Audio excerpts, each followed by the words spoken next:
Es interesante que dentro de nuestro calendario haya dos celebraciones que están interconectadas. Una te lleva a la otra. Y es esperada, inclusive anhelada por padres y niños especialmente, porque es un día donde se puede jugar a los disfraces y tiene una relación muy estrecha con la muerte. Hoy quiero decirte cómo comenzó toda esta historia. Se trata de el día de Halloween y el Día de los Muertos, que de paso son dos fechas que van interconectadas y casi pegadas, una tras la otra. En Halloween todos conocemos que los niños se visten de brujos, de fantasmas, de pequeños demonios, de adivinos, todo lo que representa al reino de las tinieblas. No existen disfraces agradables para ese día, bonitos para ese día. Todos los disfraces tienen que ver con terror, con muerte. Ahora, esto me lleva a pensar en el primero en esta historia que usó disfraz. ¿Tú sabes quién fue el primer ser en este mundo que usó disfraz? Fue Satanás. Satanás entró, se disfrazó en una serpiente, de una serpiente, y comenzó a dialogar con Eva. ¿Cómo se presentó la serpiente para Eva? Inofensivo, porque obviamente en ese tiempo, como no había pecado, pues no había manera de tener miedo a las serpientes. Y se presentó hablando con Eva. Solo que en ese diálogo, Satanás colocó 4 bases. Y una de las bases se llama espiritismo. ¿Y qué cosa es el espiritismo? Va más allá de una sesión donde yo puedo hablar con alguien. El espiritismo tiene su base en el concepto que se tiene de la muerte. Porque si yo puedo hablar con alguien que ya murió, significa que ese que murió no está muerto en sí. Simplemente se fue a otra esfera, simplemente ascendió a otro lugar. Por eso es que yo puedo comunicarme con él. Detrás del espiritismo hay una base filosófica e inclusive esa base lo colocó Satanás en el jardín del Edén. Una de las propuestas que le hace a Eva antes de que Eva coma el fruto prohibido es: ustedes no morirán. Dios les había dicho: el día que comieres, moriréis. Él le dice: no moriréis. Es simple, un no cambia toda la historia. Dios dice: moriréis. Satanás dice: no moriréis. ¿Cuál es la diferencia entre moriréis y no moriréis? Es mucho. ¿Qué cosas moriréis? Dios había sido claro: el día que ustedes obedecen, mueren. ¿Y qué cosa es la muerte? La muerte, si el ser humano fue creado del polvo de la tierra, más el soplo de vida, y fue un alma viviente o un ser viviente, la muerte es la separación de ambas cosas. El polvo vuelve a la tierra, o como dice el cuerpo inerte, vuelve a la tierra, se hace polvo, y el espíritu vuelve a Dios, que es el aliento de vida, la respiración. Entonces, no hay nada que pueda deambular. Pero Satanás es astuto. Y Satanás dice: no, eso es mentira. No moriréis, porque cuando mueres en sí, no mueres de verdad. Cuando mueres, te vas al purgatorio, al infierno, al paraíso. Cuando mueres, te vas a otra esfera de la vida o te reencarnas, en fin.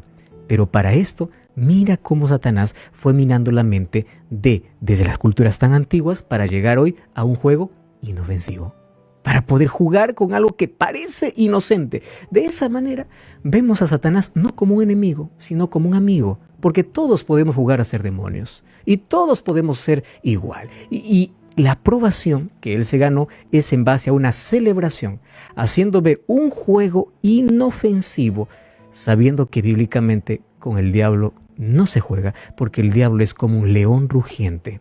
Y si nosotros le quitamos la máscara, vamos a ver que detrás de una aparente sana diversión, y más que sea un asunto comercial, es un asunto espiritual que está detrás de todo.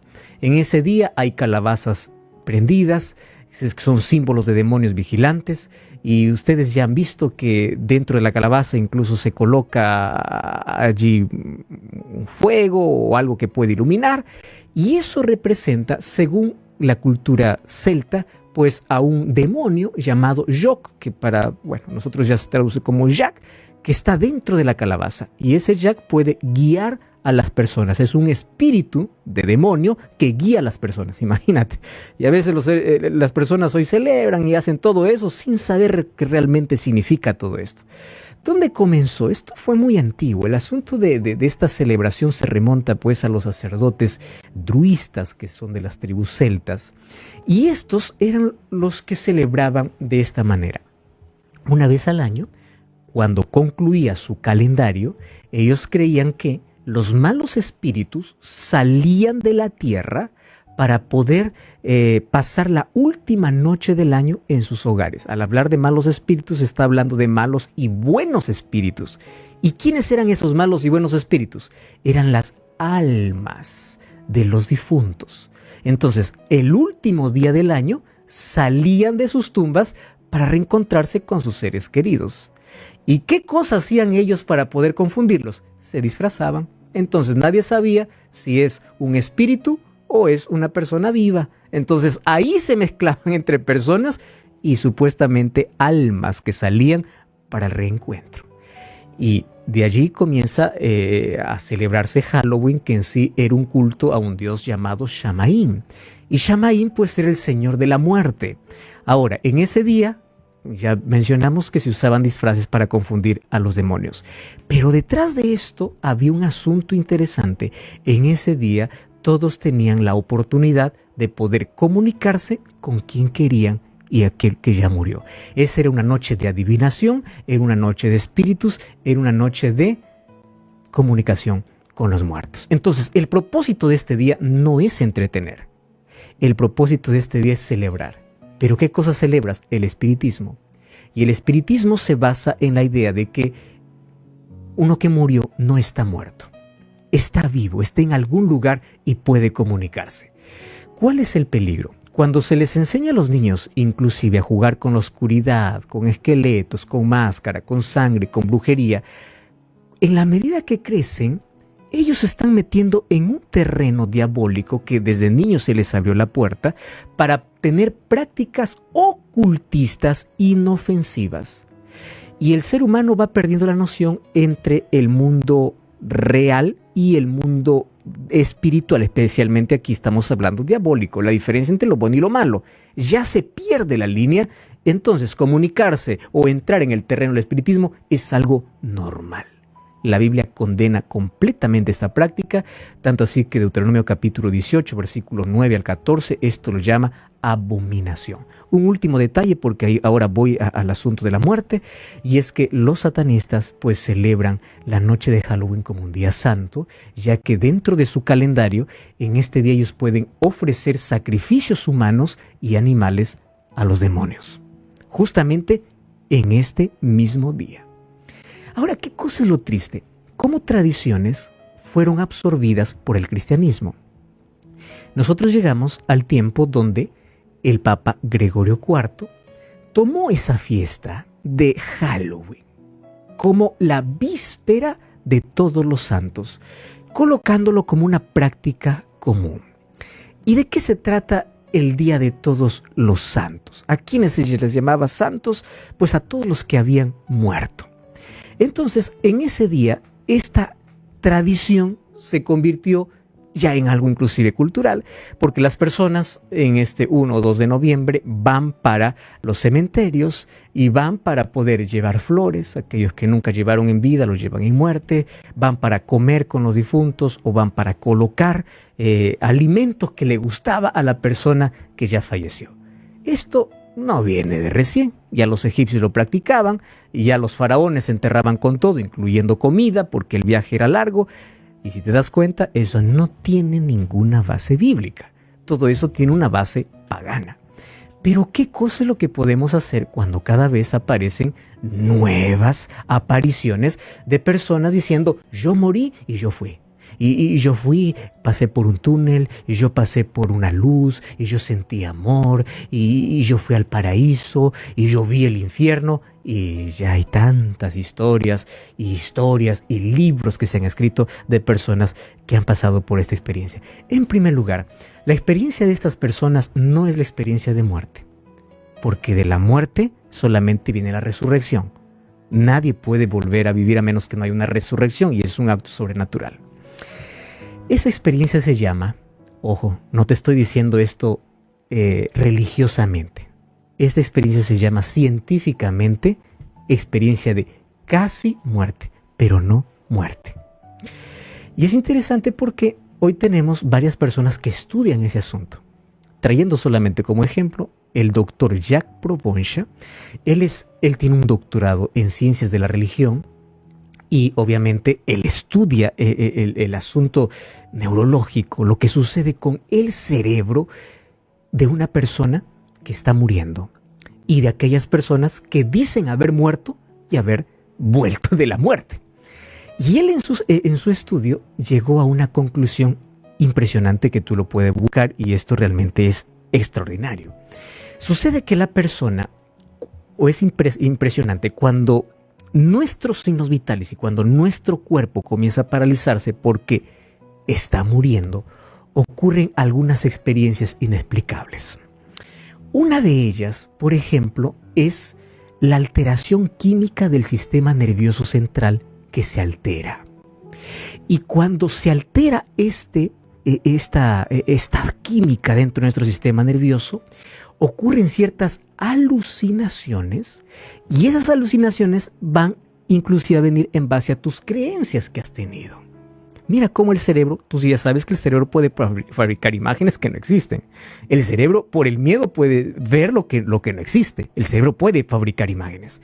Pero ojo, cuando hay una alteración en nuestro sistema nervioso central, aparecen alucinaciones e ilusiones. Entonces, el doctor Provenza dice así, más o menos ocurre lo mismo como cuando una persona está en éxtasis o en droga. El cerebro comienza a alucinar y comienza a crear imágenes. Cuando existe esta alteración en aquellos que pasaron por la experiencia de casi muerte, entonces ellos dicen así, yo sentí que salí del cuerpo. ¿Entiendes? Yo sentí que salí, yo vi mi cuerpo allí y yo pasé por un túnel y pasé por un lugar oscuro y pasé por un lugar brillante y me sentí en un lugar espiritual y había mucha paz y vi esto. ¿Qué cosa fue eso? Alteración del sistema nervioso central. Ahora, si eso está comprobado ya por el lado de la ciencia, nosotros tenemos un solo camino para poder creer lo que la Biblia dice. Yo te voy a dar algunos textos bíblicos que esto obviamente te va a llevar a profundizar primero tu creencia sobre este asunto. Job capítulo 7, versículo 9 y versículo 10. Dice así, Job 7, 9 y 10. Dice así la Biblia. Quiero que prestes aquí toda la atención. Como la nube se desvanece y se va, así el que desciende al Seol no subirá. ¿Qué cosa es Seol? Seol es sepultura, ¿correcto? Lo voy a leer de nuevo, pero en lugar de Seol lo voy a colocar sepultura. Como la nube se desvanece y se va, la nube cuando se desvanece no vuelve. Se formará otra nube, pero no la misma nube que se desvaneció. Así el que desciende a la sepultura no subirá. ¡Wow! Versículo 10. No volverá más a su casa, ni su lugar le conocerá más. Obviamente. O sea, una persona que murió, primero vamos a derribar todas las sesiones espiritistas. No es que yo puedo escuchar su voz, yo me comunico con él. No, pastor, es que yo lo vi. Préstame atención.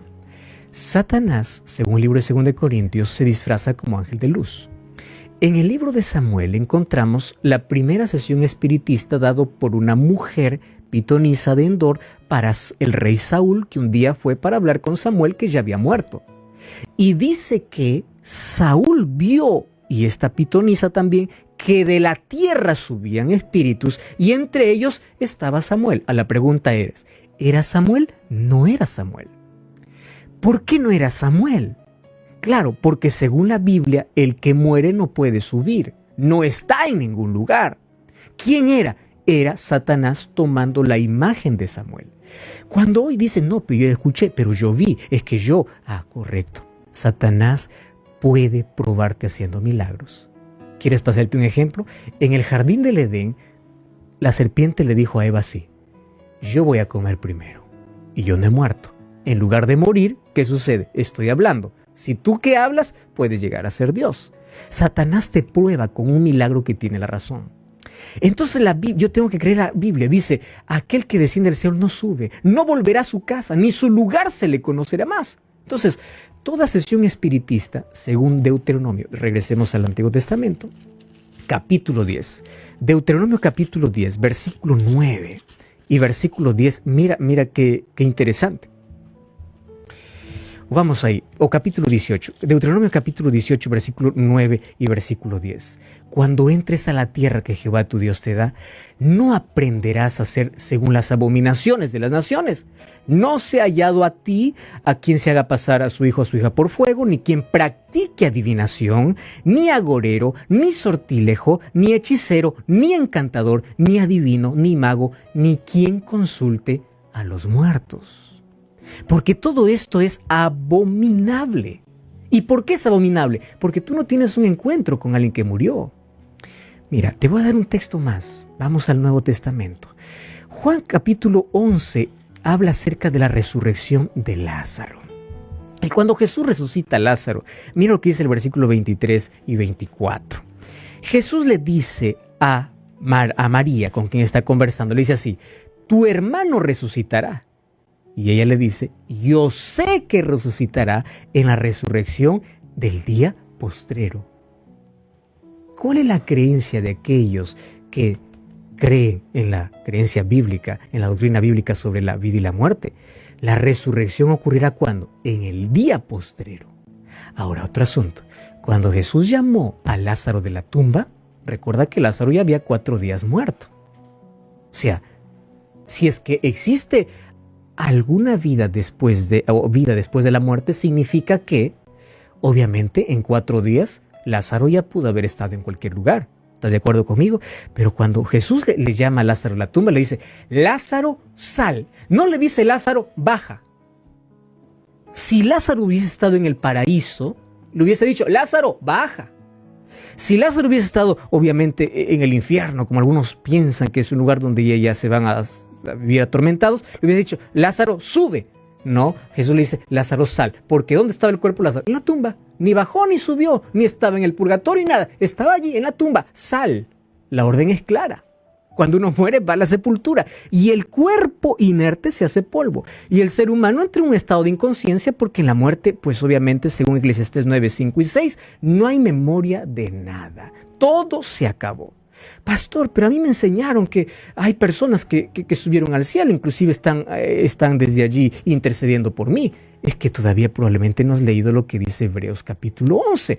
Hebreos capítulo 11, versículo 39, habla de una galería de hombres y mujeres de fe.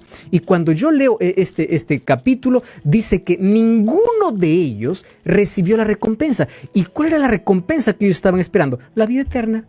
O sea, ninguno de ellos todavía está, ya morí y ya yo estoy aquí disfrutando. Pablo, cuando iba a morir, no dijo, he peleado la buena batalla, he acabado la carrera y he guardado la fe. Ahora, mira, Timoteo, yo voy y voy a interceder desde arriba. Yo voy a disfrutar. No, dice, yo voy a morir y yo resucitaré para recibir la corona de vida. No solo yo, sino todos los que aman su venida. O sea, yo no voy al cielo. ¿Yo a dónde voy? A la sepultura.